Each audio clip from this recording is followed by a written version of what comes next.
Hello, BookTube, and I'm here to do the reading taste tag. It's 10 questions, or 10 prompts, and originally was created by Sophia's Thoughts, and I saw it originally on Steve Donahue, and then more recently on Matthew's Mayberry Book Club channel. And as he says, yeah, they're very good questions, and Steve as well. They are covering some of the same ground again, like a lot of them do, but may not have spoken about such things for quite a while, and people either forgot, missed it, or with new subscribers that might be interested. So here we go. Number one, what is your favorite genre? For me, it has to be history. It's because that's what I read most of. That's probably what I would say I probably read most of, because when I went through university it was archaeology, so I read all archaeology. So class that under history too, nonfiction history, archaeology, and more specifically, I suppose in the past 20, 30 years I've been reading um, essays, which isn't quite, I guess, history, but British history, books about book history, and I'm currently dug into African history and South African history, Zulu War history. Um, yeah, if it's history, it doesn't matter where it is or what it is. It potentially is interesting to me, and archaeology as well is a big part of it. So I think I spent most of my reading life reading nonfiction history, even though I've read tons and tons of science fiction, just like mountains of it, basically, as well as other classics, Greek and Roman classics, is in English translation, but also sort of the Western canon mostly, and I've tried to expand into non-Western canon as well, other areas like Chinese, Indian. There's just so much, but I would say, yeah, history is probably my favorite genre. Number two, what is the most difficult genre for you to read? I would say hard science. When I open up a book on physics or something like that, and there's pages with equations on, and I don't know what to do with that. I like reading science, or I have done in the past, physics, but I need it, I guess, dumbed down in a sense, put it into words that I can understand, the formulas and the mathematics that go along with it. But I suppose that would be the most difficult one. I can't think of anything else. Oh, well, I suppose sometimes music history. Well, I don't know if it's music history, but when they get into musical notation and things like that, that's it gets a bit difficult. I think anything, if it gets really into the minutiae of the subject and it's very detailed, it can be difficult. Number three, what is your preferred age range? I like I don't know, not quite sure what that question is asking. I think it's asking for people who read young adult books. So I would say adult, I suppose. Number four, are you a character driven or plot driven reader?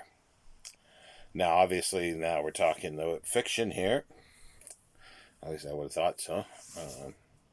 Because I suppose, well, no, I guess you could say plot for history, and then, but if it was character, would be biography. So, plus, let's use both those as examples of fiction as well. It depends on what it is, and it works. So sometimes a plotless book can work with wonderful characters, um, and then other times a nice convoluted sort of plot and difficult plot, like for crime thrillers, you need a pretty good plot, but also I really want really good strong characters to see me through. But yeah, I think it's a little bit of everything. It's both. I think I can live without plot, but I don't think I can live without really good characters. Let's put it that way. Uh, Number five, do you have a preferred perspective? Uh, and like I'm assuming that means like first person, third person, and sort of. I always find like I think for a writer, writing in first person is easiest, but it also has limitations because if you're writing from your viewpoint, you can't really explain what's going on in the other person's head. It's all from your viewpoint, so it's a skewed viewpoint, which is perfectly plausible and works.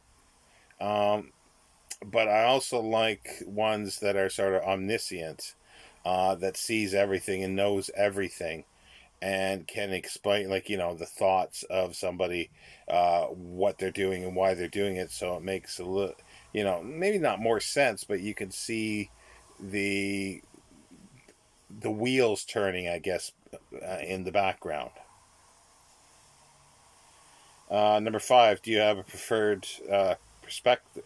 Oh no, that's I just did that. Number six, do you have a preferred tense? Uh, yeah, like everybody was saying, like I don't see how you could do it. It would be difficult to do a future tense unless you're talking about dreaming, but then you're talking about in the present. So yeah, so it's always going to be, I think, past tense. I don't think it can really be done in present tense. So yeah, I would say past tense. Seven, do you like a series or standalone books best?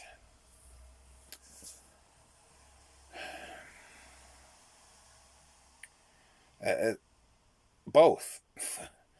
Some of my favorites books are series. For science fiction, there's Dune, there's The Foundation, Isaac Asimov, there's the Hyperion Cantos, and then going into P.G. Woodhouse. There's the Jeeves and Woodhouse series, but they're all pretty well standalone as well, and the Blandings and most of those. And some my I've read several times and I will read over again is C.P. Snow's Strangers and Brothers, which is I think it's 11 parts, 11 books, written over for a long period of time from the 50s, I think, up to, or they start in the 40s. But it encompasses a period of pre-war up to 60s, and some books interweave. He wrote them out of order. So if you ever wanted to read them in the way they were written, in the order they were written, they're out of order chronologically. So you can read them sort of chronologically, but while one character, like the character, could be, in London for a large part of time, the story's dealing with what's happening in London. But then there's other times, or maybe on the weekend, he's in Oxford or Cambridge or somewhere else, and that is driven for the plot there. You know that sort of he's off somewhere else at other times, but they interweave the storylines, and I find that very interesting. And C.P. Snow, I just love the series. Very very good. Um, yeah, and yeah, a lot of others. So I would say series yes, and standalones yes. Um, it's I it depends. Some like some standalones, it could never ever be a series. It can never go into more than one book. And in others, you go, well, yeah, that can go a long time.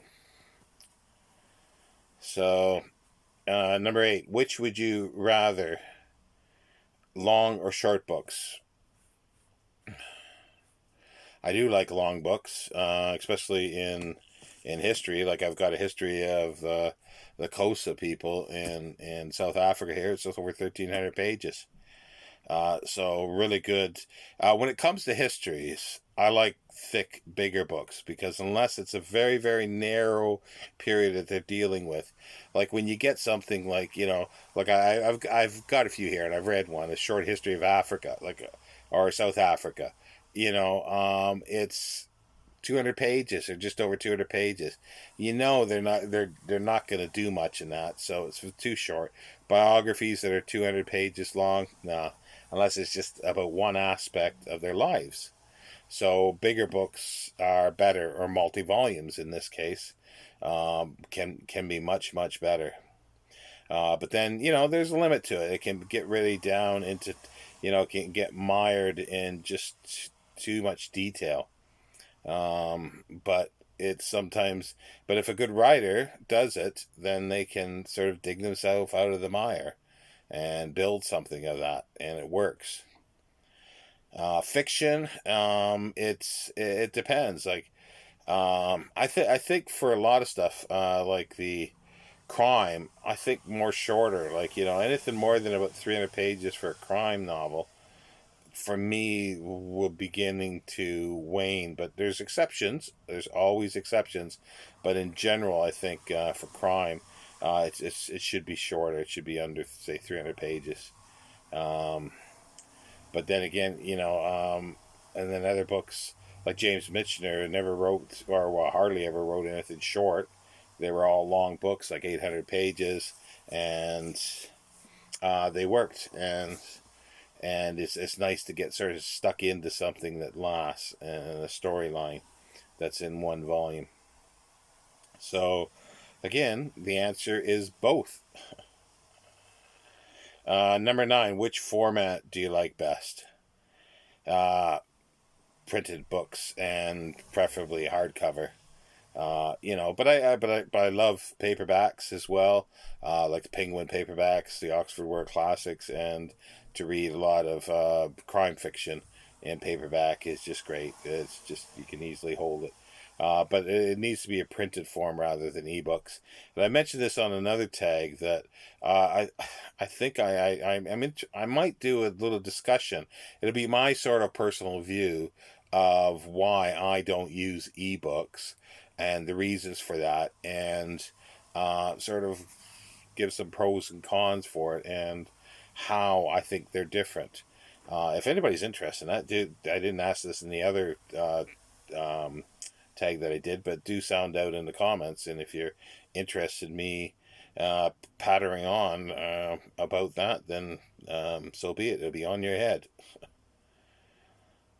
Number 10, what are you currently reading? Well, currently, right now, well, I'm reading a couple things, but I'm reading a lot of magazines and articles, but I'm reading this here, Zulu Warriors. About 150 pages into it. I read a lot of that this morning. I haven't read it this afternoon or early evening. I'm rereading M.R. James's Ghost Stories, Penguin Edition, 2 volumes. I'm reading one story a day. There's 30 stories, so it'll take me the whole month. And that's the Penguin version of the volume 1. And yeah, that's what I'm reading at the moment. And that's not too bad there. Book tag, less than 15 minutes. And I'll put in the notes create the Sophia's Thoughts link, and Steve Donahue's and Matthews at Maybury Book Club. So do check those out. I'm having difficulty getting the prompts pasted in there because for some reason on my phone or my tablet now, I can't copy and paste from YouTube. So and my computer's not working that well, so I probably will. So forgive me if I don't put the prompts. Go to one of the other links if you're interested in looking at the prompts or doing it yourself. So I do apologize for that. But anyway, I'll take care, BookTube. I will speak to you soon.